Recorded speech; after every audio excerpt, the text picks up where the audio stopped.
नमो भगवते वासुदेवाय।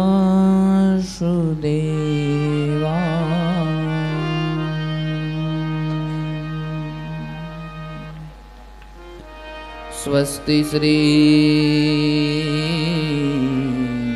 गणेशाय नमः।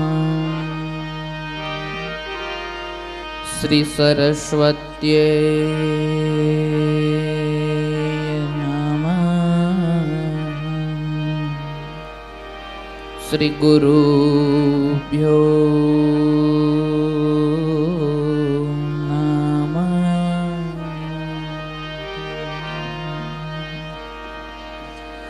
वंशी विभूषितकरान्नवनीरदाभा पीताम्बरादरुणबिम्बफलाधरोष्ठा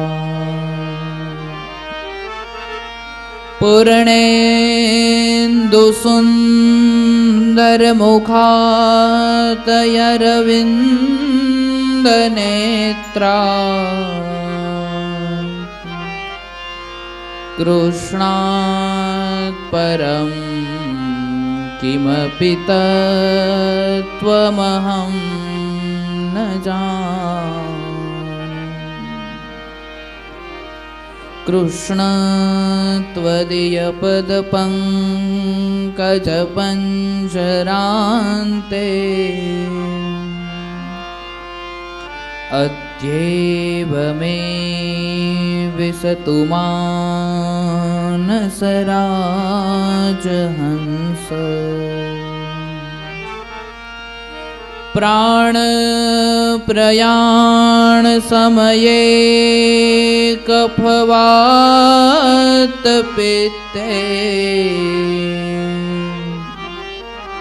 कण्ठावरोधनविधो स्मरणं कुतस्ते। बोल श्री द्वारिकाधीश की जय। मोवेश्वर महादेव की जय। वाछरा दादानी जय। हर सिद्धि मात की जय। हरि ओम नमः पार्वती पतये। हर हर महादेव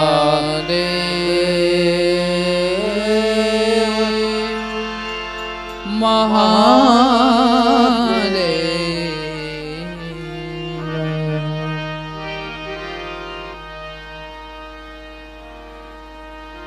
आइए घड़ी दो घड़ी के लिए प्रभु नाम संकीर्तन करिए। मेरो राधा रमण हरि बोल। मेरो राधा रमण हरि बोल। ओ मेरो राधा रमण हरि बोल। मेरो राधा रमण हरि बोल। मेरो राधा रमण हरि बोल। मेरो राधा रमण हरि बोल। मेरो राधा रमण हरि बोल। मेरो राधा रमण हरि बोल। हरि बोल हरि बोल हरि बोल। हरि बोल हरि बोल हरि बोल। हरि बोल हरि बोल हरि बोल। हरि बोल हरि बोल हरि बोल। हरि बोल हरि बोल हरि बोल। हरि बोल हरि बोल हरि बोल। हरि बोल हरि बोल हरि बोल। हरि बोल हरि बोल हरि बोल। मेरो राधा रमण हरि बोल। मेरो राधा रमण हरि बोल। मेरो राधा रमण हरि बोल। मेरो राधा रमण हरि बोल। मेरो राधा रमण हरि बोल। मेरो राधा रमण हरि बोल। ओ मेरो राधा रमण हरि बोल। मेरो राधा रमण हरि बोल। हरि बोल हरि बोल हरि बोल। हरि बोल हरि बोल हरि बोल। हरि बोल हरि बोल हरि बोल। हरि बोल हरि बोल हरि बोल। हरि बोल हरि बोल हरि बोल। हरि बोल हरि बोल हरि बोल। हरि बोल हरि बोल हरि बोल। हरि बोल हरि बोल हरि बोल। मेरो राधा रमण हरि बोल। मेरो राधा रमण हरि बोल।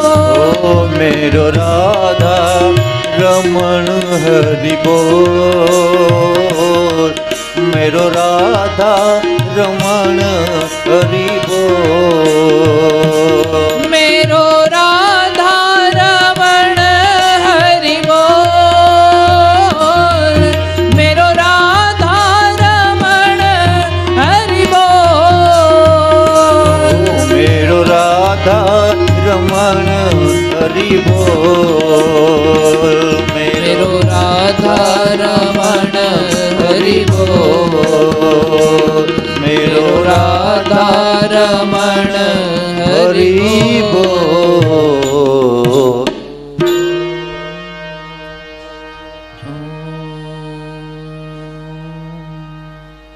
कस्तूरी तिलकं ललाटपटले वक्षः स्थले कौस्तुभं नासाग्रे वरमौक्तिकं करतले वेणुकरे कङ्कणम् सर्वाङ्गे हरिचन्दनं सुललितं कंठे च मुक्तावली गोपस्त्री परिवेशितो विजयते गोपाल चूडामणि કૃષ્ણં નારાયણં વંદે કૃષ્ણં વંદે વ્રજપ્રિયં કૃષ્ણં દ્વૈપાયनं વંદે કૃષ્ણં વંદે પૃથાસુતં. બોલ્ય શ્રી ગોવર્ધન નાથ કી જય, દ્વારિકાધીશ કી જય, હરસિદ્ધિ માત કી જય, વાછરા દાદાની જય. હરિ ઓમ નમઃ પાર્વતી પતયે.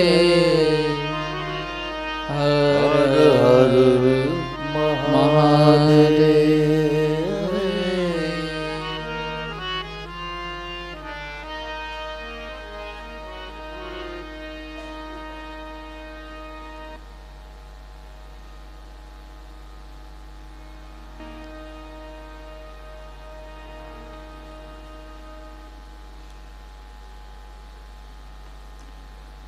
શ્રીહરિમ પરમાનંદમ ઉપદિષ્ટારમીશ્વરમ વ્યાપકમ સર્વલોકાનાં કારણમ સોમ નમામ્યહમ. પરમ કૃપાળુ પરમાત્મા મહાદેવના દિવ્ય ચરણ કમલોમાં વંદન કરી, વાછરા દાદાના ચરણ કમલોમાં વંદન કરી, દ્વારિકાધીશના ચરણ કમલોમાં વંદન કરી, હરસિદ્ધિ માતાના ચરણ કમલોમાં વંદન કરી, આ જગતના સર્વ સાધુ સંતોને વંદન કરી, સર્વ બ્રાહ્મણો, આચાર્ય, કુલ પુરોહિતને વંદન કરી, યુટ્યુબના માધ્યમથી નિહાળતા સર્વ શ્રોતાગણોને નમન કરી, કથા પંડાલની અંદર બિરાજમાન જે કોઈ પણ જીવ છે, સૂક્ષ્મ રૂપ, સ્થૂલ રૂપ, કોઈ પણ રૂપની અંદર અત્રે જે ઉપસ્થિત છે બધાને નમન, બધાને વંદન.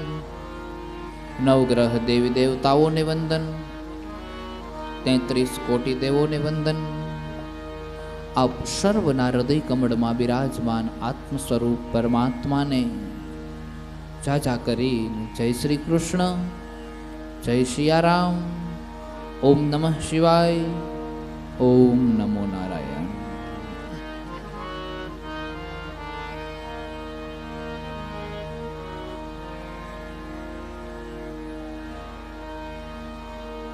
મારા વ્યક્તિગત જીવનનો એક દાખલો.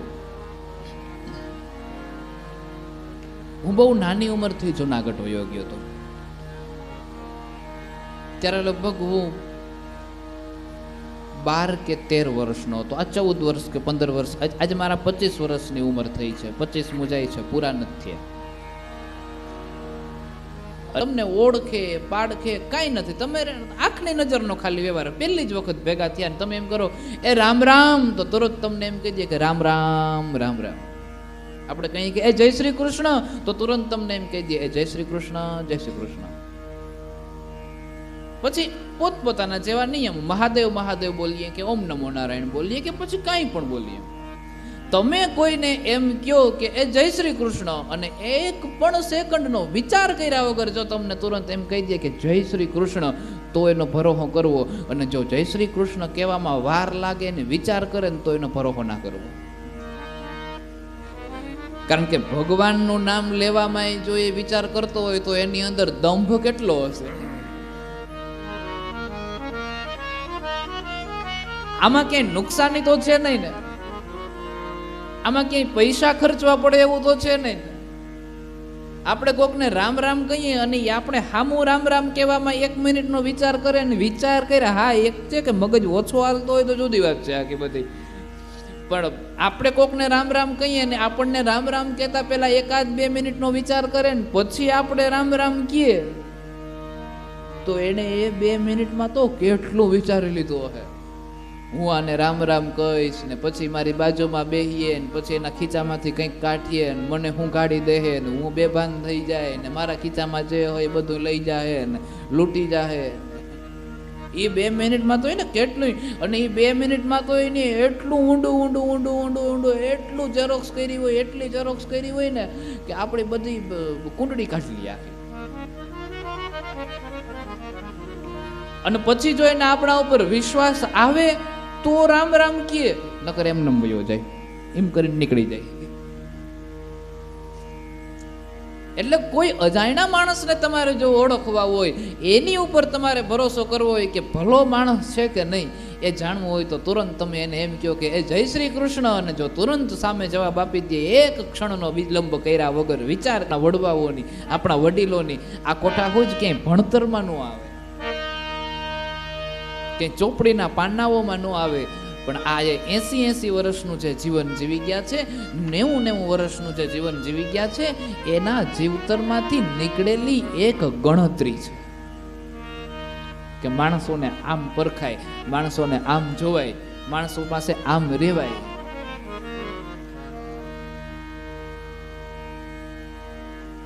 આ એક સીધી સાદી સરળ ગણિત છે જીવતરને ઓળખવાનું, જીવનને જીવવાનું.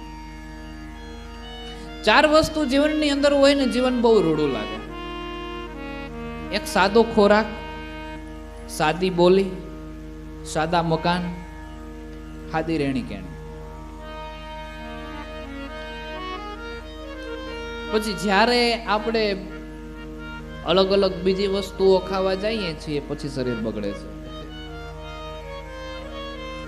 કારણ કે સાચી આ શરીરને જરૂર છે રોટલાની.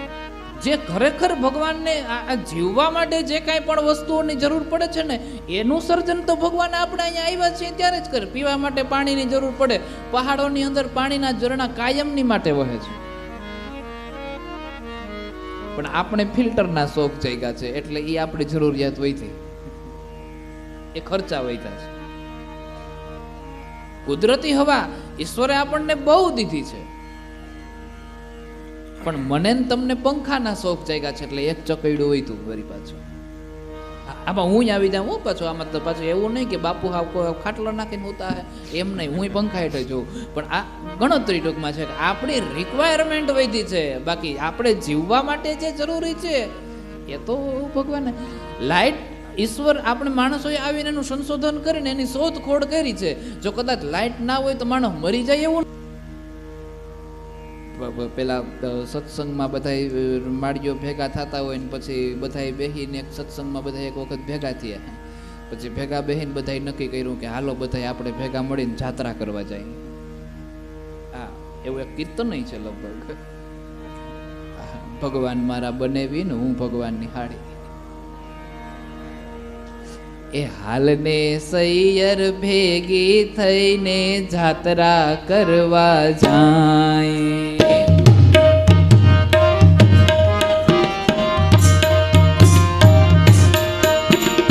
હાલો સૈયર ભેગી થઈને જાત્રા કરવા જાય. સૈયર ભેગી થઈને જાત્રા કરવા જાય. ભગવાન મારા બનેવીને હું ભગવાનની હાડી. ભગવાન મારા બનેવીને હું ભગવાનની સાડી. હે ભગવાન મારા બનેવીને હું ભગવાનની હાડી. ભગવાન મારા બનેવીને હું ભગવાનની સાડી. કેવા કેવા સંબંધ કાઢે. આહા, આ વ્યવહાર કાઢતા ને આવી બધી વસ્તુ તો બેનો પાસેથી શીખાય હો, એમાં આપણું કામ નહીં. હાલો સૈયર ભેગી થઈને જાત્રા કરવા જાય. હાલો ને સૈયર ભેળી થઈને યાત્રા કરવા જાય. જાત્રા કરવા જવું હોય તો ન્યા આપણે ક્યાંક ફરવા જવું હોય તો એ ફરવા જઈએ ત્યારે આપણે ઓલો રસ્તો કાઢીએ ને કે ન્યા જઈને રહેવું ક્યાં, રોકાવું કોને ઘેર, ક્યાં ખાવું, શું પીવું, કોને ઘેર ઉતારો દેવું, તો એનોય સંબંધ કાઢી નાખ્યો. ભગવાન મારા બનેવીને હું ભગવાનની હાડી. ભગવાન મારા બનેવીને હું ભગવાનની સાળી. એ ભગવાન મારા બનેવીને હું ભગવાનની હાડી. ભગવાન મારા બનેવીને હું ભગવાનની સાળી. આ તો એક હાસ્ય માટે એક આ કીર્તન કરવામાં આવ્યું છે, પણ આ કીર્તનની અંદર મહત્વ ઘણું બધું છે, એમાં તાત્પર્ય ઘણું, તત્વજ્ઞાન ઘણું બધું છે. કોઈ જાય બસમાં ને કોઈ જાય ટ્રેનમાં. કોઈ જાય બસમાં ને કોઈ જાય ટ્રેનમાં. એ કોઈ જાય બસમાં ને કોઈ જાય ટ્રેનમાં. કોઈ જાય બસમાં ને કોઈ જાય ટ્રેનમાં. એ ઠુમક ઠુમક ડોસીમાં તો હાયલા પગ પાડા રે. ઠુમક ઠુમક ડોસીમાં તો હાલ્યા પગ પાડા રે. એ ઠુમક ઠુમક ડોસીમાં તો હાયલા પગ પાડા રે. ઠુમક ઠુમક ડોસીમાં તો હાલ્યા છે પગ પાડા રે. હાલને સૈયર ભેગી થઈને જાત્રા કરવા જાય. હાલને સૈયર ભેડી થઈને યાત્રા કરવા જાય. એ હાલને સૈયર ભેગી થઈને જાત્રા કરવા જાય. હાલને સૈયર ભેરી મળીને યાત્રા કરવા જાય. એક સત્સંગ મંડળ હોય ને જાત્રા કરવાનો પ્લાન બનાવે તો કોઈ ટ્રેનમાં જાય ને કોઈ બસમાં જાય ને એવું બને? એ તો બધા એક જ વાહનમાં નો જાય. હવે આમ હું કામ કીધું? તો કે આવું એટલા માટે કીધું છે કે કોઈ જાય બસમાં કોઈ જાય ટ્રેનમાં. એનો અર્થ એ છે કોઈ 80 વર્ષે કોઈ 90 વર્ષે કઈ.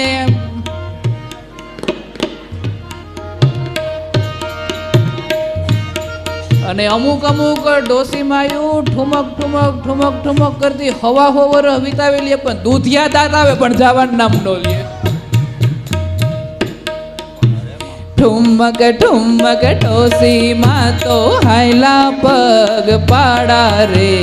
ઠુમક ઠુમક ડોસીમાં તો હાલ્યા છે પગ પાડા રે. ઠુમક ઠુમક ડોસીમાં તો હાયલા પગ પાડા રે. ઠુમક ઠુમક ડોસીમાં તો હાલ્યા છે પગ પાડા રે.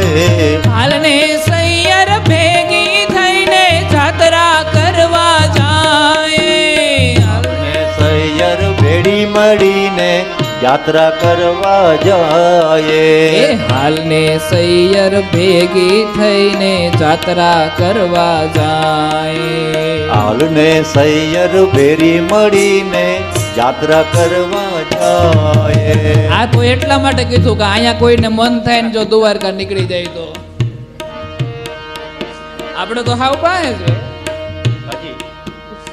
કોઈ મૂકે રૂપિયો ને કોઈ મૂકે પાવલો. ઠુમક ઠુમક ડોસીમાં તો કોઈ પહોંચ્યું સવારે ને કોઈ પહોંચ્યું બપોરે. સવારે ને કોઈ બપોરે. કોઈ પહોંચ્યું સવારે ને કોઈ પહોંચ્યું બપોરે. કોઈ પહોંચ્યું સવારે ને કોઈ પહોંચ્યું બપોરે. એ ઠુમક ઠુમક ડોસીમાં તો પહોંચ્યા આરતી ટાણે રે. ઠુમક ઠુમક ડોસીમાં તો કોઈ આરતી ટાણે રે. ઠુમક ઠુમક ડોસીમાં તો પહોંચ્યા આરતી ટાણે રે. ઠુમક ઠુમક ડોસીમાં તો પહોંચ્યા આરતી ટાણે રે. હાલો ને સૈયર ભેગી થઈને જાત્રા કરવા જાય.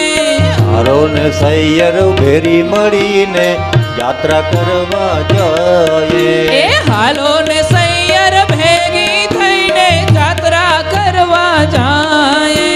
હાલો ને સૈયર ભેરી મળીને યાત્રા કરવા જાય. એ ભગવાન મારા બનેવીને હું ભગવાનની હાડી.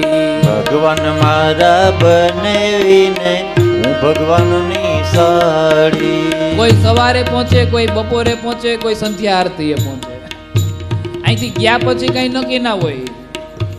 ઈશ્વરના દરબારની અંદર ગમે ત્યારે પહોંચો ત્યારે ભગવાન કે હું ઘડિયાળ રાખતો નથી, આવી ગયો બસ મૃત્યુ પહેલા આવી જાવો જોઈએ, બીજું કઈ નહીં. તો આવ્યું ગમે ત્યારે, મરને એ પેલા એકવાર મંદિરે આવી જાવો જોઈએ. હું ઘડિયાળ રાખતો નથી ને કેલેન્ડર રાખતો નથી. આ બધી જ વસ્તુઓ છે એ તારા માટે છે, મારી માટે કઈ નહીં. તું મોટો થાત અહીં આવી તોય સારું, નાનો હોય તો મને કઈ ફેર ના પડે. અમુક માણસો મૃત્યુ નાની ઉંમરે પાકી જાય, પછી મોટી ઉંમરે પાકે, પછી એથી મોટી ઉંમરે પાકે. કોઈ પહોંચ્યું દ્વારિકા ને કોઈ પહોંચ્યું મથુરા, કોઈ પહોંચ્યું દ્વારિકા ને કોઈ પહોંચ્યું મથુરા, કોઈ પહોંચ્યું દ્વારિકા ને કોઈ પહોંચ્યું મથુરા, કોઈ પહોંચ્યું દ્વારિકા ને કોઈ પહોંચ્યું મથુરા. એ ઠુમક ઠુમક ડોસી માં તો પહોંચ્યા વૈકુંઠ ધામ રે. ઠુમક ઠુમક ડોસીમાં તો પહોંચ્યા છે વૈકુંઠ ધામ રે. ઠુમક ઠુમક ડોસી માં તો પહોંચ્યા વૈકુંઠ ધામ રે. ઠુમક ઠુમક ડોસીમાં તો પહોંચ્યા વૈકુંઠ ધામ રે. હાલો ને સૈયર ભેગી થઈને જાત્રા કરવા જાય, હાલો ને સૈયર ભેરી થઈને યાત્રા કરવા જાય. એ હાલો ને સૈયર ભેગી થઈને જાત્રા કરવા જાય. હાલો ને સૈયર ભેડી થઈને યાત્રા કરવા જાય. એ ભગવાન મારા બનેવીને હું ભગવાન નિહાળી, ભગવાન મારા બનેવીને હું ભગવાન નિહાળી. એ ભગવાન મારા બનેવીને હું ભગવાન નિહાળી. ભગવાન મારા બનેવીને હું ભગવાન નિહાળી. એ હાલો ને સૈયર ભેગી થઈને જાત્રા કરવા જાય. ચાલો ને સૈયર ભેડી થઈને યાત્રા કરવા જાય. એ જાત્રા કરવા જાય, યાત્રા કરવા જાય. એ જાત્રા કરવા જાય. યાત્રા કરવાની. આ તો બેસવું હોય તો બેસી જાય, જો ગાડી ઉપડી જાય છે. આ ગાડી છે ભાઈ, આનું કઈ નક્કી નથી રહેતું. મતલબ જે દંભ લઈને આવે છે, જે ઈર્ષા લઈને આવે છે, જે રાગ લઈને આવે છે, જે દ્વેષ લઈને આવે છે, આ બધા કોઈક દ્વારકા પહોંચે ને કોઈ મથુરા પહોંચે ને જિંદગીમાં મલક અમાહ ભરે ને મલક પૂનમ ભરે, પણ પોતાના જીવનું કલ્યાણ ન થાય, જીવનો ઉદ્ધાર ન થાય. અને એમાંય 12 પૂનમ માંથી એક ચૂકી જાય તો એમ કે એક તો ગઈ, હવે પાછી પહેલેથી ભરવી જોઈએ. આ તો ચૂકાઈ ગઈ, એનાથી ઉદ્ધાર ન થાય. પણ જીવતર અંદરથી શુદ્ધ હોય અને પછી તમે 11 વ્રતરીઓ ચોખા ખાઈ લ્યો તોય ભોગી જાય છે. પેલી એક ડોસીમાની કથા છે ને કે એક ડોસીમાં વ્રત રીએ પણ એ ભૂખા ન રહી શકે, પછી બધી બાઈઓ વાર્તા કરવા મૂકી આવે ને છાના મુના મજુ ખોલી, એક મજુ આવતું આપણામાં પેલા કબાટ, લાકડાનું કબાટ, હવે તો બહુ ઓછા, અને ખોલીને માખણનો વાટકોન રોટલો લાગે ને માખણ ઉપર ચીપોડી ને છાના મુના દરવાજા આડા હંતાઈને ખાઈ લે. અને ભગવાન એને મળ્યા હતા એ પાછા, બોલો. ત્યારે વિચાર થાય કે આમાં ઈશ્વરની ગતિ વળી કેવી, આમાં કઈ રીતે મળે એ જ નથી સમજાતું. ઓલામાં ભૂખા બેઠે હાથમાં ચોખા લઈને આમ ચોખા પહેરવે ને પછી ચોખા વાર્તા જઈએ પૂરી થાય પછી એ ચોખા 2 હાથમાં રાખે ને પછી ઉડાડે, હવ ને વૈરાન મને વરે. આમ દુખણા લે પાછા ફૂટે ખરા, ફૂટા હો અહીંયા ફૂટા, હવ ને વૈરાન તને વરે મને વરે બધાને વરે. એમ હાથમાં ચોખા રાખે ને ચોખા પહેરાવતા જાય ને હોકારો દેતા જાય ને ડોહીમાં બધાને વાર્તા કરવા મૂકે ને પછી ઓલો કબાટ ખોલીને છાના મુના એમાંથી માખણ ને રોટલો ને બધું ખાઈ લે. અને ભગવાન એને મળ્યા ત્યારે આપણને વિચાર આવે કે આ કઈ રીતે ઈશ્વર કઈ રીતે પ્રાપ્ત થાય છે. જુગાર રમવા બેઠા હતા અને એટલે તો પાંડવો નહીં ભોગવવું પડ્યું ને. પાંડવોના દીકરા બધા મૃત્યુ પામ્યા છે. દ્રૌપદીએ પૂછ્યું, કૃષ્ણ તું મને ગોવિંદ તું મને આનું ભવિષ્ય શું છે એ કહી દે, યુદ્ધનું પરિણામ શું છે એ કહી દે. ભગવાન શ્રી કૃષ્ણએ કીધું કે હું કેમ જાણું આ યુદ્ધનું પરિણામ છે. દ્રૌપદીએ જીદ કરી, ના તને ખબર જ છે, મને જણાવી દે. ત્યારે ભગવાને કીધું છે કે દ્રૌપદી, ભવિષ્ય જાણવામાં મજા નથી, ભવિષ્યને જાણવામાં સુખ નથી. પણ દ્રૌપદી એને જીદને ન મૂકે એટલા માટે ભગવાને કીધું કે સાંભળ, કુરુના વંશમાં 5 પાંડવોને મુકતા બધા મૃત્યુ પામી જશે. અને ખરેખર પામે છે. પરીક્ષિત પણ ઉત્તરાના ગર્ભમાં એકવાર તો મૃત્યુ પામી જ ગયો છે અને પછી આ દ્વાપર યુગ પૂર્ણ થયો અને પછી કલયુગની અંદર એનો જન્મ થાય છે. કારણ કે ગર્ભમાં એક વખત તો મૃત્યુ પામી જ જાય છે. ભગવાન એના ગર્ભમાં જાય છે ને એને પાછો જીવતો કરે છે. વંશનો તો નાશ જ થયો છે.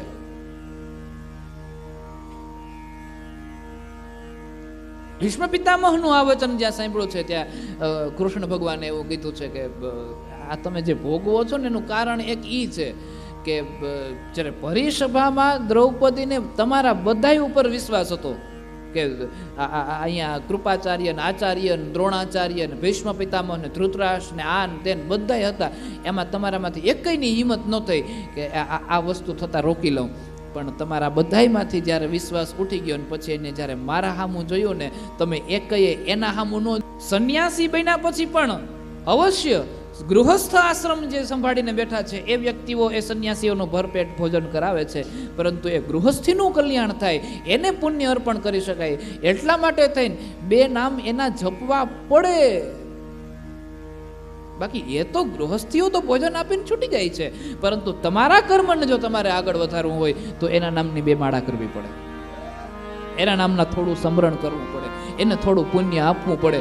કારણ કે અહીંયા મળ્યું છે એની એક વખત જો એ પુણ્ય આપ્યા વગર કે એના નામના જપ કર્યા વગર જો તમે ભોજન પ્રાપ્ત કરી લ્યો છો તો પછી આ શરીરને ધીમે ધીમે આદત પડતી જાય છે હરામનું ખાવાની.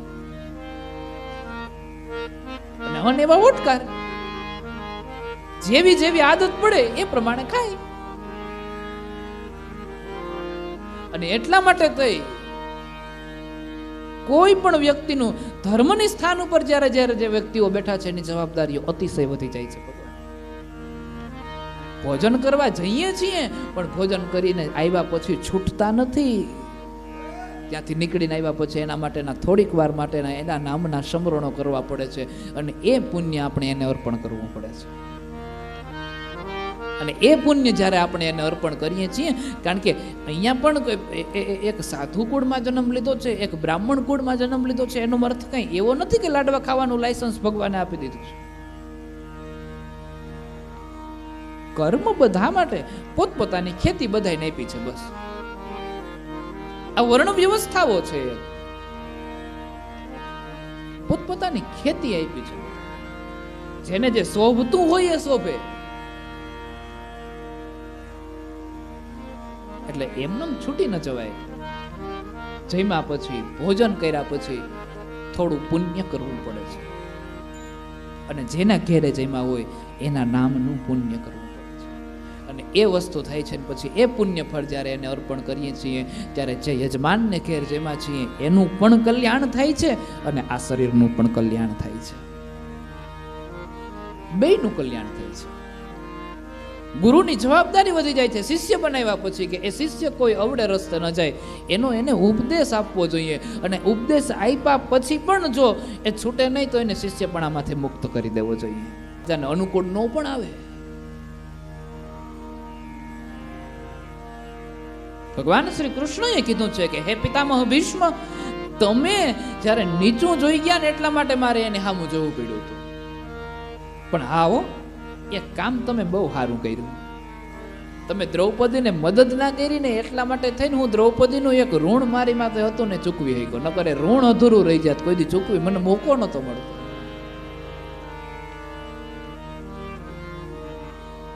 તો કે ભીષ્મ પિતામહને ઘડીક વાર આશ્ચર્ય થયું કે આ આડી માથે ઋણ હતું એવડી ક્યું. સ્ત્રી અને પુરુષની પવિત્ર મિત્રતાનો સુંદર દાખલો કૃષ્ણ અને દ્રૌપદી, જેમાં એક પણ પ્રકારનો ભેદ નથી. આ પવિત્ર મિત્રતા છે. ભીષ્મ પિતામહે કીધું કે એવો વળી કયો બનાવો? ભગવાન શ્રી કૃષ્ણ કહે છે કે એક વખત જ્યારે રાણીઓની સાથે આ બગીચાઓની અંદર ફરતા હતા, પછી હાથમાં ઓલી હેરડીના હાઠાની ભાસ લાગે ને, શેરડીનો સાઠો હરીને વાગતા. વાલોજી ગયા તા એકવાર વાડીએ,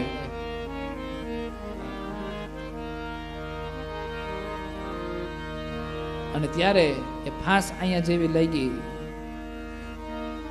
અને ટુકડા ચીથરા હાટું થઈને રાણીઓ ડેકારે ચડી ગઈ.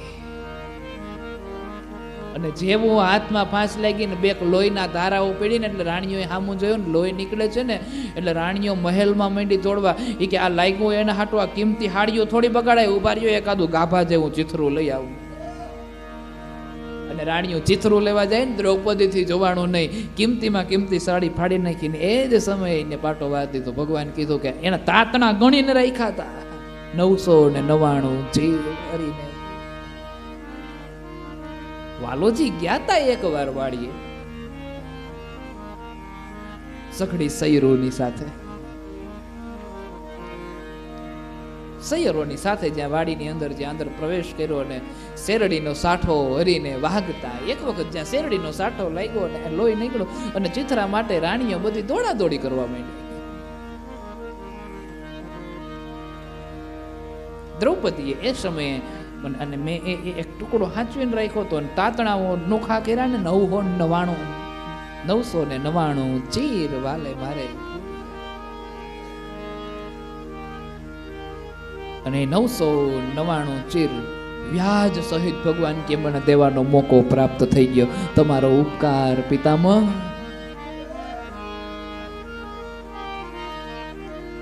ભીષ્મ પિતામહ કહે વાહ રે વાહ કૃષ્ણ. એ સમયે શુક્રાચાર્યની દીકરી છે દેવ્યાની, એ કચ્છને જોઈ જાય. કચ્છને જોઈ ગઈ એટલે એનું ચિત્ત એના ઉપર ચોટી ગયું. સારો દીકરો જોયો છે એટલે વિચાર કર્યા વગર તુરંત જ એ દેવ્યાની એ સીધા કચ્છ પાસે ગયા અને કચ્છને જઈને કીધું છે કે તમે મારું પાણી ગ્રહણ, વિવાહ વગેરેની ચર્ચાઓ કરી. હવે આને સમજાવ્યું કે તમે શુક્રાચાર્યની દીકરી અને એની પાસેથી મેં વિદ્યા પ્રાપ્ત કરી, એટલે શુક્રાચાર્ય મારા ગુરુ થયા. અને ગુરુની દીકરી એટલે એ નાતે જોઈએ તો આપણે બેનભાઈ થઈએ, તો આ સંબંધ યોગ્ય ન કહેવાય. આમ ધર્મની વાત કહીને સમજાવ્યા છે, પણ શું છે કે શુક્રાચાર્યની દીકરી છે, સમાજમાં મોટું માન છે શુક્રાચાર્યનું, સમાજની અંદર મોટું સન્માન છે. અને એટલા માટે થઈ એની દીકરીને થોડુંક અહંકાર ને અભિમાન છે. જેમ પિતૃઓની 3 કન્યા ધન્યા, મેના અને કલાવતી, રૂપાળી છે, સુંદર છે, યુવાન છે, પણ સંસ્કાર નથી. પિતૃને 3 દીકરીઓ શિવપુરાણમાં કથા કરી હતી. ધન્યા, મેના અને કલાવતી, રૂપાળી છે પણ સંસ્કાર નથી, યુવાન છે પણ સંસ્કાર નથી. પિતૃ વૈકુંઠ લોકની અંદર જ્યારે જાય છે અને ત્યારે 3 દીકરીઓ પણ જાય છે. સનત કુમાર પધારે છે, ભગવાન વિષ્ણુ પ્રણામ કરે સનત કુમારોને. પિતૃ પાન ગતિની અંદર જે કાંઈ કરવાનું હોય, અને અતિથિ દેવો ભવ, માતૃદેવો ભવ, પિતૃદેવો ભવ, આચાર્ય દેવો ભવ, અતિથિ દેવો ભવ. આ બધા દેવ ગણાય. માતા દેવ ગણાય, પિતા દેવ ગણાય, આચાર્ય દેવ ગણાય. આચાર્ય કહેતા ગુરુ, શિક્ષક એ દેવ ગણાય. અતિથિ દેવ ગણાય. અતિથિ દેવો ભવ, આ બધા દેવો ગણાય. અતિથિ ધર્મને ઉત્તમ રીતે નિભાવ્યો છે. આંગણે આવેલો કોઈ પણ વ્યક્તિ છે એ ક્યારેય નિરાશ થઈને જતો નથી. બધાને યોગ્ય પ્રમાણે મત પ્રમાણે દક્ષિણાવો. સાધુ બ્રાહ્મણ જ્યારે આવે છે ત્યારે એક પણ વખત ક્યારેય ખાલી હાથે નીકળતા નથી. યોગ્ય શક્તિ પ્રમાણે દક્ષિણાવો, વસ્ત્રોના દાન, ભોજન વગેરે વગેરે બધું જ કરાવે છે. અતિથિ દેવો ભવ, અને દેવ કીધા છે. પેલા માતા, પછી પિતા, પછી ગુરુ. પેલા માતા છે, પછી પિતાની ફરજ છે, પછી ગુરુ છે. અતિથિ દેવો ભવ. માતૃદેવો ભવ, પિતૃદેવો ભવ, આચાર્ય દેવો ભવ, અતિથિ દેવો ભવ. આ વસ્તુઓ છે. આપણા ગામડાઓમાં એક રિવાજ હતો, જ્યારે માવડીઓ રોટલા ઘડવા બેસતી ને ત્યારે તાવડી સામું જોઈને તો એને ખબર પડી જાય આજ તાવડી દાંત કાઢે જ, કોક મહેમાન આવે 2 રોટલા વધારે કઢ નાખે. એ ભાવ, નહીતર તાવડી દાંત કાઢે કેમ ખબર પડે? પણ રોટલા જ તાવડીને જોતાની સાથે એને ભાન આવી જાય કે આજ કોક મહેમાન આવવાનું છે. ઘણાના આંગણા જ એવા પવિત્ર હોય છે કે જે આંગણા ઉપર મહેમાન ક્યારે ખૂટતા જ નથી.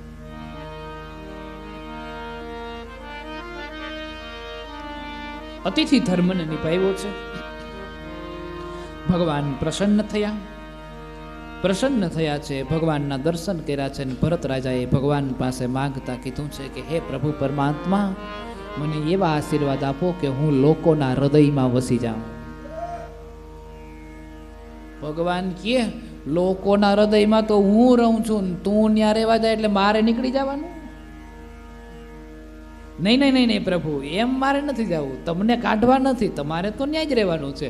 પણ લોકોના હૃદયની અંદર ભરત કે હું એ રીતે વસી જાઉં કે એના હૃદયમાં જે દુઃખ હોય એ દુઃખ મારી માથે આવી જાય ને સુખ બધા એને આપી દઉં.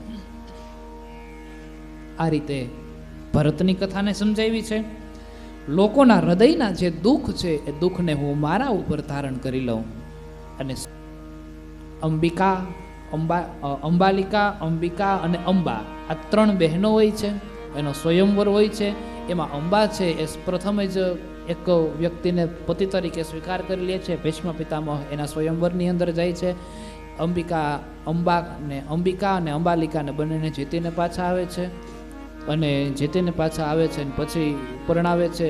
એની ચર્ચાઓ છે. એના જ વંશની અંદર એકથી ધૃતરાષ્ટ્ર ઉત્પન્ન થાય છે અને એકથી પાંડુ ઉત્પન્ન થાય છે.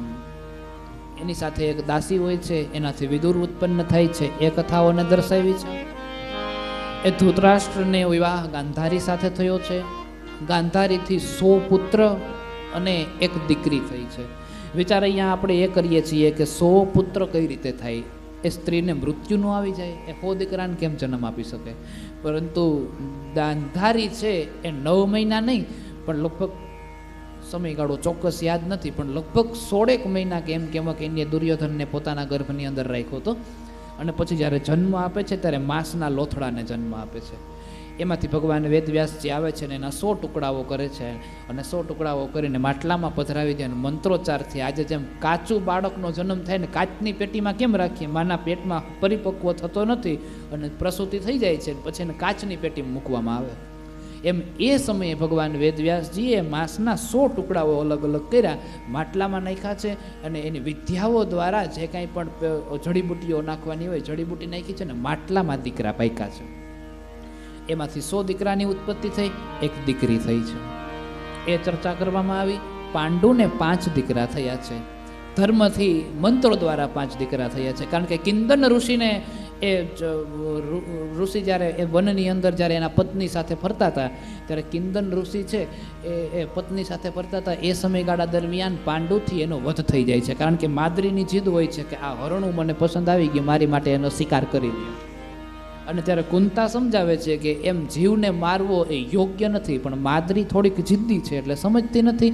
પાંડુ એને મારવા માટે જાય છે અને મારીને જ્યાં પાછો આવે છે ત્યાં તો ખબર પડે છે કે આ તો ઋષિની હત્યા થઈ ગઈ છે. રાજ્યનો ત્યાગ કરી દે છે અને પછી વનમાં વહી જાય છે. દુર્વાસા ઋષિનો મંત્ર છે અને એટલા માટે થઈ અને કુંતાએ એ મંત્ર દ્વારા પુત્રની ઉત્પત્તિ થાય છે. પાંડુ રાજાને બધી વાત કરીને દર્શાવી છે. હકીકતે કુંતા છે એ કર્ણની વાત કહેવા ગઈ હતી કે મારાથી એક પુત્ર છે, સૂર્યનારાયણનો અંશ છે, દુર્વાસાએ મને મંત્ર આપ્યો છે અને એ મંત્રને કારણે એ કર્ણ છે એ મારો પુત્ર છે ને વગેરે બધું કહેવા ગઈ હતી. પણ પાંડુ જોજો, હરખની અંદર માણસ કેટલો ખેલો થઈ જાય છે, અડધી વાત ભૂલી જાય છે. પાંડુએ જ્યાં એમ સાંભળ્યું કે મારી પાસે મંત્ર વિદ્યા છે ને એ વિદ્યા દ્વારા મને પુત્ર પ્રાપ્ત થાય છે, એ સાંભળતાની હારે જ પાંડુ બધું ભૂલી ગયો, નાચવા કૂદવા લઈ ગયો ને એને કીધું કે અત્યારે જ મંત્ર પડો. સર્વપ્રથમ મંત્ર પડ્યા છે, ધર્મરાજને ઉત્પન્ન કર્યા છે અને ધર્મરાજને ઉત્પન્ન કર્યા છે એના દ્વારા યુધિષ્ઠિર નામનો બળવાન પુત્ર થયો છે. બોલ યુધિષ્ઠિર મહારાજ કી. એમાં બીજો જે મંત્ર પડ્યો છે એમાં વાયુદેવને ઉત્પન્ન કર્યા છે અને વાયુદેવથી ભીમ ઉત્પન્ન થયા છે. ત્રીજો જે મંત્ર પડ્યો છે એનાથી ઇન્દ્ર ઉત્પન્ન થઈ, ઇન્દ્ર રાજાને પ્રગટ કર્યા છે અને ઇન્દ્રથી જે ઉત્પન્ન થાય છે એને અર્જુન કીધો છે. આ અર્જુન છે એ જ ભગવાન છે, નારાયણનું રૂપ છે અને અર્જુન છે એ નર નારાયણનું જે એક સ્વરૂપ છે ને એ સુલભાદેવી સાથે એ સુલભાદેવીની કથાનું વર્ણન કરીને બતાવ્યું છે. કથા છે એ પાવની ગંગા છે. એ કથાની અંદર સુંદર સુંદર રીતે ભગવાનની પવિત્ર મહિમાનું વર્ણન કરાવતા કરાવતા કથાને ગંગાનો પ્રવાહ કીધો છે કે પવિત્ર ગંગાનો પ્રવાહ છે. અહીંયા બેઠા બેઠા ગંગાજી આવે, અહીંયા બેઠા બેઠા યમુનાજી આવે, અહીંયા બેઠા બેઠા કાંઈ થાય, અહીંયા બેઠા બેઠા જમુના આવે, અહીંયા બેઠા બેઠા સરસ્વતી આવે. ગંગા, યમુના, ગોદાવરી, નર્મદા, કાવેરી, સરયુ, મહેન્દ્રયા, તન્યા, ચર્મન્ય, વેદી ચ વેદિકા, શિપ્રા, વિપ્રવતી, મહાસુર નદી, ખ્યાતા ચયા ગંડકી. બધી જ નદીઓના સ્નાન છે એ અહીંયા બેઠા બેઠા થઈ જાય છે. કથા સત્સંગનો ખૂબ મહિમા છે. કથા એ ચરિત્રનું નિર્માણ કરે છે. કથા એ ચરિત્રને પવિત્ર કરે છે. ભગવાન પ્રગટ થયા છે, બધી જ બાબતોની સુંદર રીતે વિસ્તારથી ચર્ચાઓ કરવામાં આવી છે. પવિત્ર ભાવને જ્યાં ઉત્પન્ન કર્યો છે, પછી તો આ ભવરોગને મટાડનારી જે કથા છે એ કથાનું વર્ણન કરતા એવું કહેવાય છે કે પાંડવોના વંશનું વર્ણન કર્યું છે. પાંડવોના વંશ પછી સુખદેવજીએ પરીક્ષિત રાજાને કીધું છે કે સાંભળો સુખદેવ, પરીક્ષિતજી તમે એ કુળમાં જન્મ્યા છો. પોતાનું જ કલ્યાણની વાત જ્યાં સાંભળી છે સુખદેવજી અતિશય રાજી થયા છે. યયાતિનો વંશની જે કથા છે એ બાદ અમુક આગળની કથાઓ દર્શાવી, પાંડવો, કૌરવો, પછી મદ્ર દેશની પણ કથા દર્શાવી છે. મદ્ર રાજા કોણ છે, ક્યાંથી આવે છે ને એ બધી ચર્ચાઓનું વિસ્તારથી વર્ણન કરેલું છે. નવમ સ્કંદ પૂર્ણ થાય છે અને દસમ સ્કંદની શરૂઆત થાય છે. દસમ સ્કંદની શરૂઆત થાય છે 2 મિનિટ માટે. ગોવિંદ ગોવિંદ ગાઈએ રે, રાધે ગોપાલ કૃષ્ણ ગાઈએ રે. ગોવિંદ ગોવિંદ ગાઈએ રે, રાધા ગાઈએ રે. ગોવિંદ ગોવિંદ ગાઈએ રે, ભજો રાધે ગોપાલ કૃષ્ણ ગાઈએ રે. ગોવિંદ ગોવિંદ ગાઈએ રે, ભજો રાધે કૃષ્ણ ગુંદ ગાઈએ રે. ગોવિંદ ગોવિંદ ગાઈએ રે, ગોવિંદ ગોવિંદ ગાઈએ રે. ગોવિંદ ગોવિંદ ગાઈએ રે. ગોવિંદ ગોવિંદ ગાઈએ રે. એ ગિરધારી ગિરધારી ગાઈએ રે, ભજો રાધે ગોપાલ કૃષ્ણ ગાઈએ રે. ગોવિંદ ગોવિંદ ગાઈએ રે, ભજો રાધે કૃષ્ણ ગુણ ગાઈએ રે. હે ગિરધારી ગિરધારી ગાઈએ રે, ભજો રાધે ગોપાલ કૃષ્ણ ગોવિંદ ગાઈએ રે રાધે કૃષ્ણ ગોપાલ ગુણ ગાઈએ રે. એ મુરલીધર મુરલીધર ગાઈએ રે. મુરલીધર મુરલીધર ગાઈએ રે. હે મુરલીધર મુરલીધર ગાઈએ રે. મુરલીધર મુરલીધર ગાઈએ રે. એ બોલો ગોવિંદ ગોવિંદ ગાઈએ રે. ભજો રાધે ગોપાલ કૃષ્ણ ગાઈએ રે. ગોવિંદ ગોવિંદ ગાઈએ રે ભજો રાધે કૃષ્ણ ગુણ ગાઈએ રે. એ ભજો રાધે ગોપાલ કૃષ્ણ ગાઈએ રે. ભજો રાધે ગોપાલ કૃષ્ણ ગાઈએ રે. એ ભજો ગિરધારી ગિરધારી ગાઈએ રે. ભજો ગિરધારી ગિરધારી ગાઈએ રે. એ ભજો મુરલીધર મુરલીધર ગાઈએ રે. ભજો મુરલીધર મુરલીધર ગાઈએ રે. એ ભજો ગોવિંદ ગોવિંદ ગાઈએ રે. ભજો ગોવિંદ ગોવિંદ ગાઈએ રે. એ ભજો ગોવિંદ ગોવિંદ ગાઈએ રે. ભજો ગોવિંદ ગોવિંદ ગાઈએ રે. કથિતો વંશ વિસ્તારો ભવતા સોમ સૂર્યયો રાજ્યામ શોભય વંશ્યાનામ ચરિતમ પરમાદ્ભુતમ.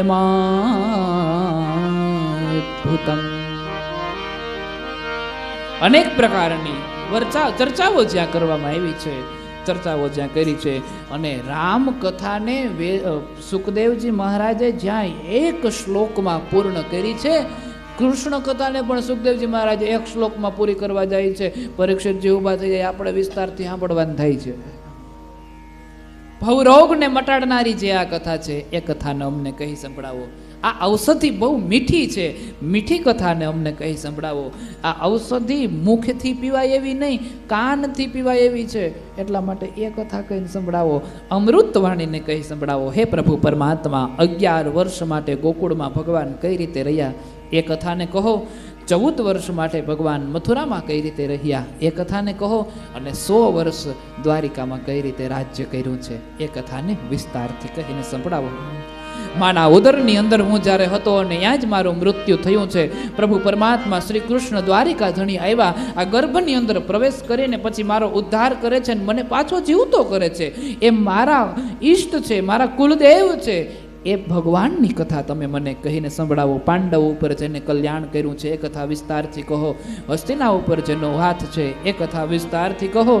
દાવજી દેવકીના પુત્ર છે, દેવકીના 7મા પુત્ર તરીકે જણાય છે, પણ દાવજી છે એ રોહિણીના ગર્ભમાંથી ઉત્પન્ન થાય છે, તો પછી દેવકીના 7મા પુત્ર કઈ રીતે કહેવાય છે એ કથાને કહીને વિસ્તારથી તમે જણાવો.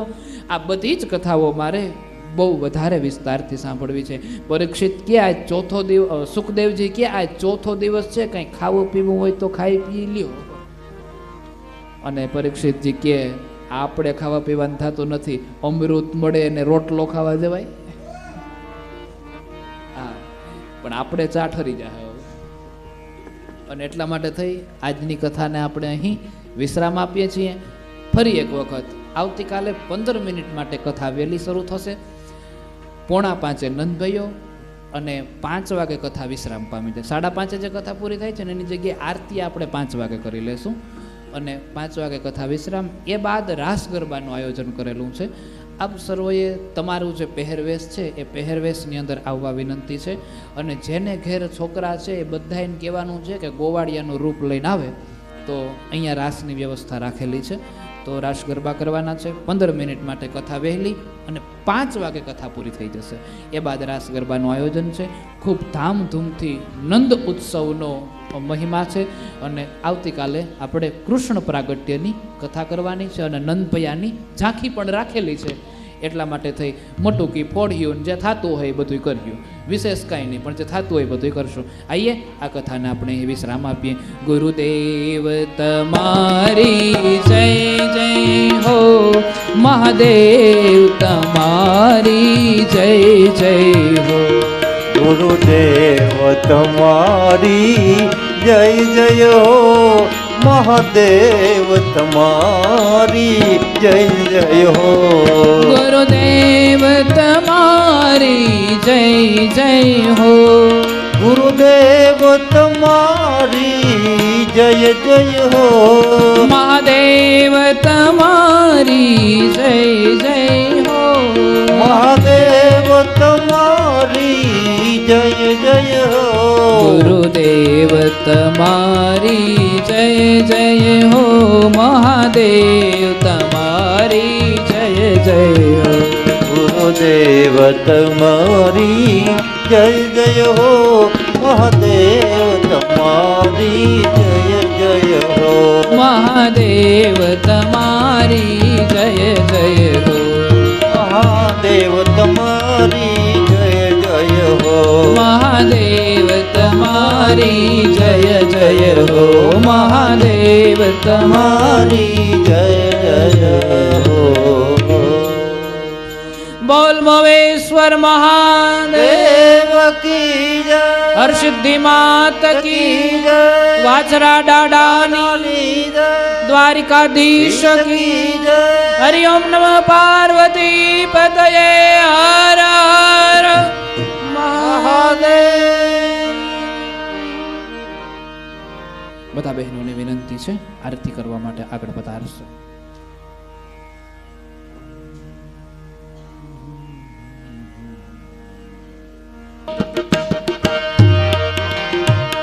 જય કાના કાળા પ્રભુ નટવર નંદલાલા. મીઠી મીઠી મોરલી વાળા, મીઠી મોરલી વાળા, ગોપીના પ્યારા. પ્રભુ જય કાના કાળા. કામણ ગારા કાન કામણ બહુ પીડા. વાલે કામણ બહુ કીધા. મીઠી મીઠી મોરલી વાળા, માખણ ચોરી મોહન ચિત ચોરી લીધા. પ્રભુ જય કાના કાળા. નંદ યશોદા ઘેર વહી કુટવું તાર્યા. કાલિય મર્દન કીધા, કાલિય મર્દન કીધા. ગાયો ને ચારી. પ્રભુ જય કાના કાળા. ગુણ તણો તુજ પાર કે મેં નહીં આવે, કે મેં નહીં આવે. નેતિ નેતિ વેદ પુકારે, નેતિ નેતિ વેદ પુકારે. પુનીત ગુણ ગાવે. પ્રભુ જય કાના કાળા. જય કાના કાળા. પ્રભુ નટવર નંદલાલા. મીઠી મીઠી મોરલી વાળા, મીઠી મીઠી મોરલી વાળા. ગોપીના પ્યારા. પ્રભુ જય કાના કાળા. કર્પૂર ગૌરમ કરુણાવતારમ સંસાર સારમ ભુજગેન્દ્રહારમ સદા વસંતમ હૃદયારવિંદે ભવમ ભવાની સહિતમ નમામે મંગલમ ભગવાન શંભુ મંગલમ વૃષભધ્વજા મંગલમ પાર્વતીનાથ મંગલાય તનો હરિ સર્વ મંગલ માંગલ્ય શિવે સર્વાર્થ સાધિકે શરણ્ય ત્રંબકે ગૌરી નારાયણી નમોસ્તુતે નારાયણી નમોસ્તુતે નારાયણી નમોસ્તુતે નારાયણી નમોસ્તુતે બોલ્ય મહેશ્વર મહાદેવ કી જય. હરિ ઓમ નમઃ પાર્વતી પતયે હર હર મહાદેવ. ગંગે હર નર્મદે હર જટા શંકરે હર હર મહાદેવ. આઈએ આજની આ કથાને અહીં વિશ્રામ આપીએ. આવતીકાલે ફરી પાછા મળીશું. આજે સૌને જય શ્રી કૃષ્ણ. કાલે વહેલા આવજો. હરિગુણ ગાવા હરિરસ પીવા સાથે સૌને લાવજો.